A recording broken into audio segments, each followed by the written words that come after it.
I leaned against the kitchen counter, staring at the digital clock. It was 5:30 p.m. In a couple of hours, I'd be at my company's annual holiday party. But it wasn't just the axe throwing or the free drinks that had me excited. It was the rare chance for a night out with Laura, my wife. We hadn't had a proper date since, well, I couldn't even remember. Between juggling my job and her career, plus the whirlwind of raising 3 kids, Mia, 10, Jacob, 8, and little Sarah, 5. Our lives were a carousel of school runs, packed lunches, and bedtime stories. Our conversations were peppered with talk of grocery lists and parent-teacher meetings, leaving little room for anything else. So when this party was announced 2 months ago, we saw it as a golden opportunity. Laura had been on board from the start, even suggesting a late-night movie after the party. I remember how her eyes had sparkled with that suggestion, a flicker of our dating days. I had called Mrs. Henderson, our trusted babysitter, weeks in advance, ensuring she'd be there to watch the kids. Everything was set for a perfect evening. The sound of the front door opening snapped me out of my reverie. Laura walked in, her shoulders slumped, her usually bright eyes clouded with fatigue. My heart sank. I knew that look. "Rough day?" I asked, already bracing myself for the answer. She sighed, dropping her bag on the chair. "The worst. I'm not up for the party tonight.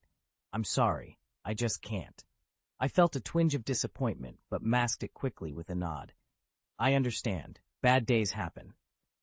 As she trudged upstairs, I pulled out my phone and dialed Mrs. Henderson's number.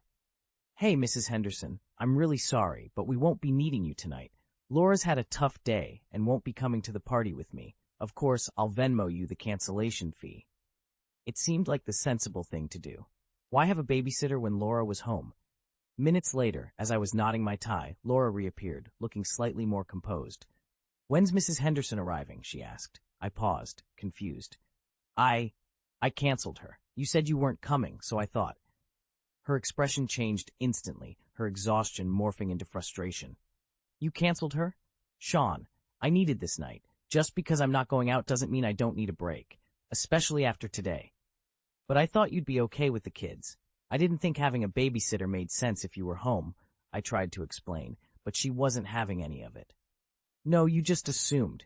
You should have asked me first," she retorted, her voice rising. I was taken aback. This wasn't just about the babysitter. It was about needing space, needing a break. But in that moment, I couldn't see it. All I saw was a plan falling apart and a night that was supposed to be ours turning into just another evening of misunderstandings and unmet expectations. "I have to go," I said finally, grabbing my coat.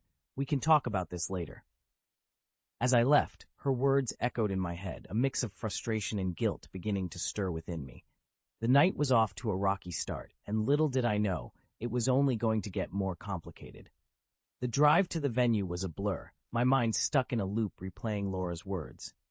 Could I have handled it better? Maybe. But at that moment, in my mind, I was being practical. The sound of the axe thudding into the wooden target snapped me back to reality. I was at the party, but far from present. I mingled half-heartedly, offering smiles and nods where necessary. My colleagues seemed to be enjoying the novelty of axe throwing, their laughter and cheers filling the room. But I couldn't shake off the image of Laura, looking both defeated and frustrated. "Hey, Sean, you all right?"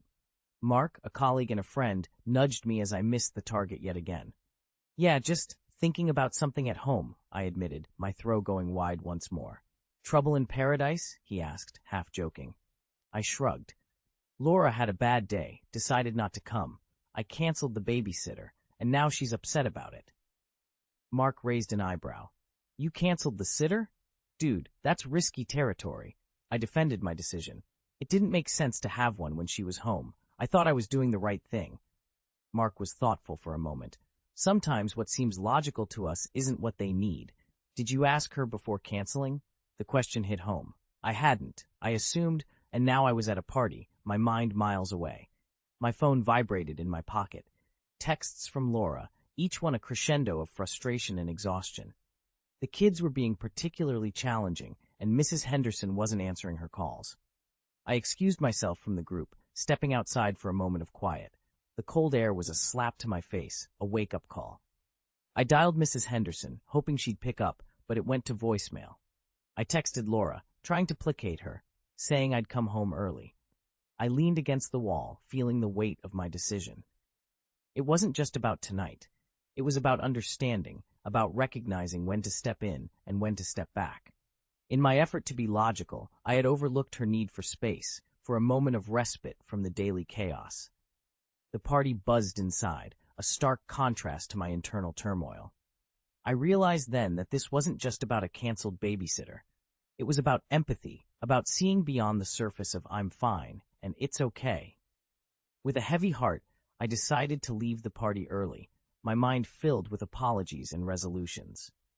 But as I drove back, I couldn't help but feel a sense of failure, not just in misjudging the situation, but in missing an opportunity to support Laura when she needed it the most. The vibrant noise of the party faded into the background as I stepped into the cold night, the door closing behind me with a soft thud.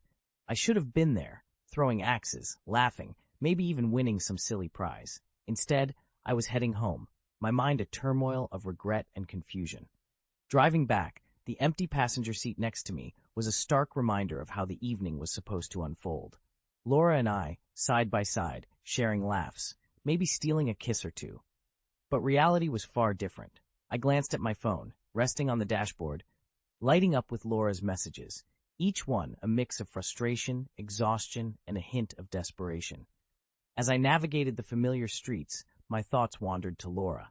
She had been looking forward to tonight, not just as a date, but as a break from our everyday life. I realized then how much she needed this, not just a night out, but a night off. From being a mom, from responsibilities, from everything. I remembered our earlier days, the spontaneity, the freedom. Things had changed, understandably, but had I become so engrossed in the mechanics of our life that I forgot to look at the person living it with me? Pulling into the driveway, I braced myself. The lights were on, shadows moving behind the curtains. The normalcy of the scene was a stark contrast to the chaos I was about to walk into. As I opened the door, the sound of laughter and crying, meshed with the TV's blare, greeted me. The kids, oblivious to the tension, were scattered around, Mia on her tablet, Jacob building a fort out of cushions, and little Sarah, her eyes red from crying, clutching her favorite stuffed animal. Laura was on the couch, a picture of exhaustion, surrounded by toys and books. She looked up, her eyes a mix of relief and resentment. "You're back early," she said, her voice tired. I nodded, taking in the scene. Yeah, it didn't feel right being there. We talked, or more accurately, tried to talk over the kids' noise. It was a conversation punctuated with interruptions, a spilled drink, a sibling squabble, 1,000 tiny demands that Laura navigated with a weary expertise. As I helped settle the kids, read bedtime stories, and tucked them in, I saw the day-to-day reality that Laura faced. It was in the patient way she calmed Sarah's tears, the firm yet loving way she handled Jacob's protests, and the understanding nods she gave to Mia's endless questions. I realized then that my decision, though well-intentioned, had been a misstep. Not because it was illogical, but because it lacked the empathy and understanding that Laura needed from me. It wasn't just about being physically present, it was about being emotionally attuned to her needs, her struggles. That night, as we lay in bed, the house finally quiet. Laura's soft breathing beside me was a reminder of the balance we were still learning to strike, between being parents, partners, and individuals with our own needs. The lesson was clear. Communication and empathy were key, and sometimes understanding was more important than any solution I thought I had. The quiet of the house was a stark contrast to the cacophony of the evening. Laura lay beside me, her breath steady but her body tense. I knew we had things to unpack, words left unsaid that hung in the air like a thick fog. "Laura," I began, my voice barely above a whisper.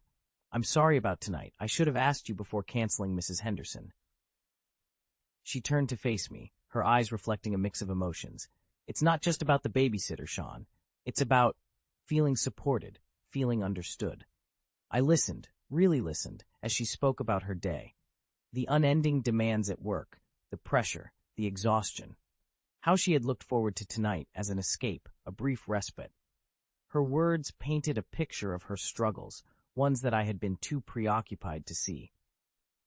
"I know you handle the kids well. and I thought I was doing the right thing, but I missed what you were actually saying. You needed a break, not just physically, but mentally, I said, the realization dawning on me. She nodded, a tear escaping down her cheek. Some days, I just need to be not just away from work, but away from everything, just for a little while. I held her hand, feeling the weight of her unspoken burdens. I get it now, and I'm sorry. I'll do better, I promise. The conversation wasn't easy. It brought out vulnerabilities, fears, and unmet needs. We talked about how our roles as parents sometimes overshadowed our individual needs, how we often put on brave faces, pretending to have it all together when in reality, we were just one step away from falling apart.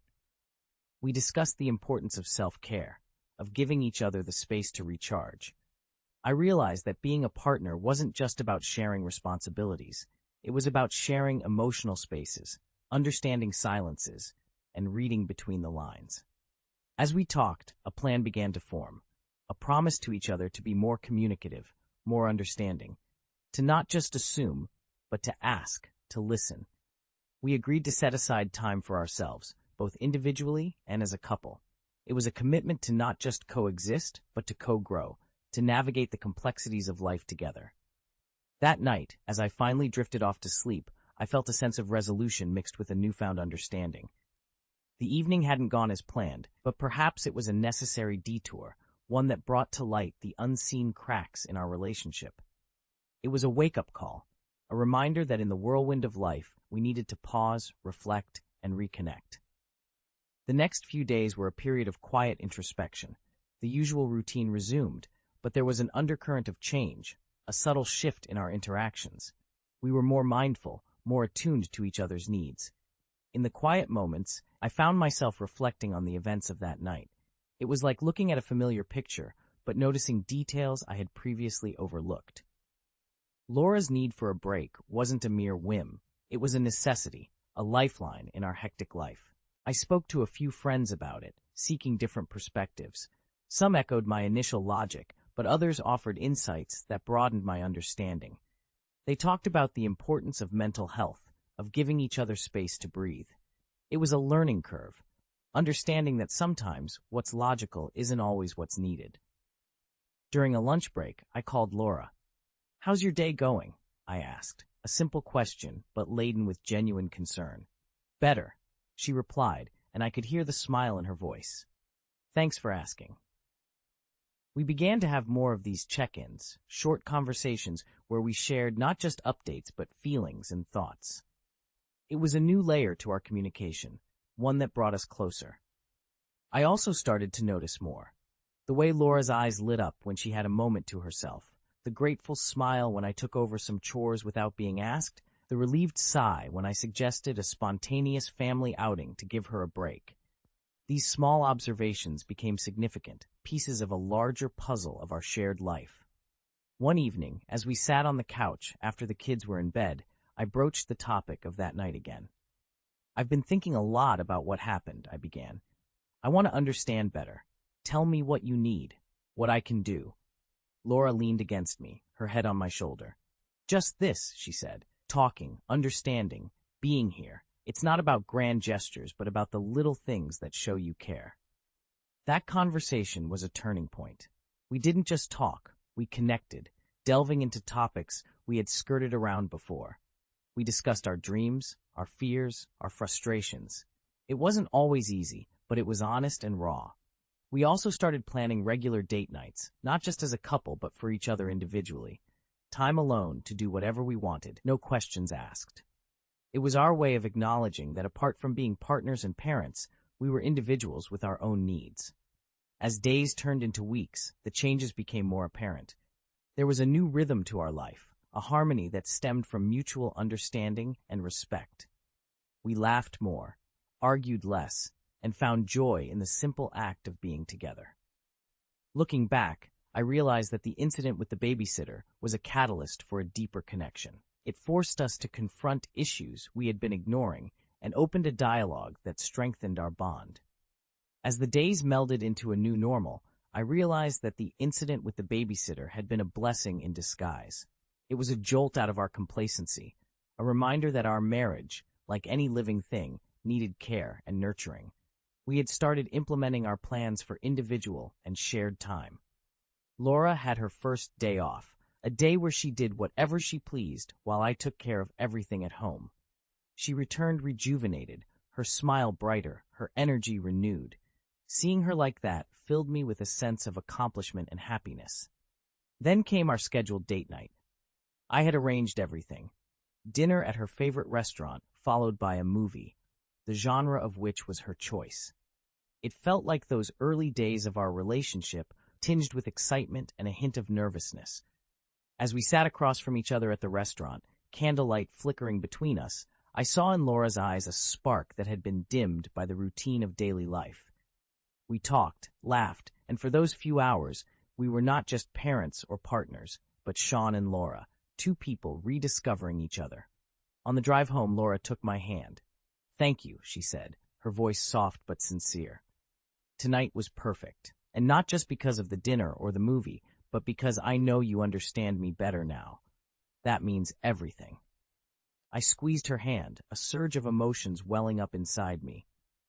I should be the one thanking you, for being patient with me, for helping me see what I was missing. I love you, Laura, and I promise to keep trying, to keep understanding, to keep loving you better every day. We continued our journey, planning more dates, more individual days off, more moments to connect. It wasn't always smooth sailing. There were days when old habits crept back in, but we now had the tools and the understanding to navigate through them. Our story wasn't just about a missed party or a canceled babysitter. It was about the intricacies of a shared life, the ups and downs, the give and take. It was a reminder that love, in its essence, is an ongoing journey of understanding, adapting, and growing together. As I lay beside Laura that night, her breathing calm and steady, I thought about the paths we had walked and the ones still ahead. I knew there would be challenges, but I also knew that as long as we walked them together, with empathy and love, we would not just endure, but thrive. In the quiet of the night, I made a silent vow, to not just be a husband or a father, but to be a partner in every sense of the word. A partner who listens, who understands, who supports. And with that vow, I drifted into a peaceful sleep, ready for the days ahead, filled with love, challenges, and endless possibilities.